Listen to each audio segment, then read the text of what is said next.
కుక్కతోక పాక్ వైఖరి రెండు ఎప్పుడు వంకరే. దగుల్బాజీ వేషాలు వేయడం, బొక్క బోర్ల పడడం, భారత్ మీద పడి ఏడవడం పాకిస్తాన్కు తెలిసింది ఇదే. ప్రపంచ దేశాలతో ఎన్నిసార్లు తిట్టించుకున్నా, పరువు పోగొట్టుకున్నా భారత్ మీద పడి ఏడవడం ఉండలేదు పాకిస్తాన్. ఇప్పుడు అదే జరిగింది. ఐక్యరాజ్యసమితి వేదికగా తోక జాడించే ప్రయత్నం చేయగా భారత్ మైండ్ బ్లాక్ అయ్యే కౌంటర్ ఇచ్చింది. దీంతో అన్ని మూసి కూర్చుంది పాక్.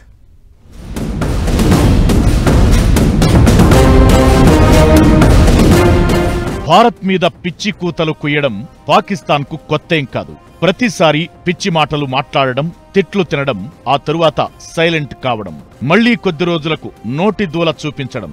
పాకిస్తాన్ ప్రతిసారి చేసేది ఇదే.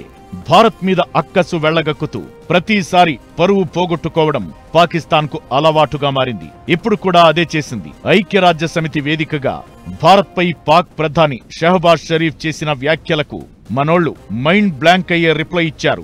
హింస గురించి మీరు మాట్లాడటమేంటి, కామెడీ కాకపోతే అన్నట్లు పాకిస్తాన్కు స్ట్రాంగ్ కౌంటర్ ఇచ్చింది భారత్.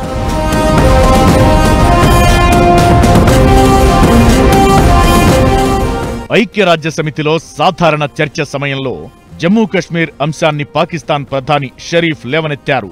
అంతటితో ఆగకుండా ఆర్టికల్ 370 ఇతర విషయాలపై మాట్లాడారు. 20 నిమిషాల ప్రసంగంలో పాక్ సమస్యలను గాలికి వదిలేసి కశ్మీర్ గురించే మాట్లాడారు. పాలస్తీనా జనాల్లాగే జమ్మూ కశ్మీర్ వాసులు కూడా స్వేచ్ఛ, నిర్ణయాధికారం కోసం పోరాటం చేస్తున్నట్లు నోటికి ఏది వస్తే అది మాట్లాడారు. ఆర్టికల్ 370 రద్దును ప్రస్తావిస్తూ శాంతి స్థాపన కోసం 2019 ఆగస్టులో భారత్ ఏకపక్షంగా చట్టవిరుద్ధంగా చేపట్టిన చర్యలను వెనక్కి తీసుకోవాలని ఓవర్ యాక్షన్ చేశారు. దీనికి భారత దౌత్యవేత్త భవిక మంగళానందన్ స్ట్రాంగ్ కౌంటర్ ఇచ్చారు. ఉగ్రవాదానికి పుట్టినిల్లుగా ఉండే పాకిస్తాన్ ప్రపంచంలోనే అతిపెద్ద ప్రజాస్వామ్య దేశమైన భారత్ గురించి మాట్లాడమేంటో అంటూ గట్టిగా కౌంటర్ ఇచ్చారు.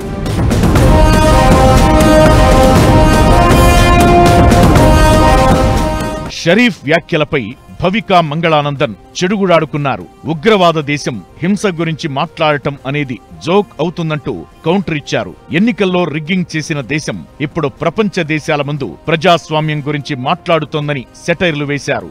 భారతదేశ భూభాగాన్ని పాకిస్తాన్ కోరుకుంటోందని, అందులో భాగంగానే ప్రస్తుతం జరుగుతున్న జమ్మూ కశ్మీర్ అసెంబ్లీ ఎన్నికలకు అడ్డంకులు సృష్టించేందుకు ఉగ్రవాదాన్ని ఉపయోగిస్తోందని ఫైర్ అయ్యారు. భారత్ను కెలికి పాక్ మరోసారి పరువు పోగొట్టుకున్నట్లయింది. పాకిస్తాన్కు అర్థమయ్యే భాషలోనే సమాధానమిచ్చేందుకు రెడీగా ఉన్నట్లు మంగళానందన్ మాటలు అనిపించాయంటూ సోషల్ మీడియాలో వైరల్ అవుతోంది.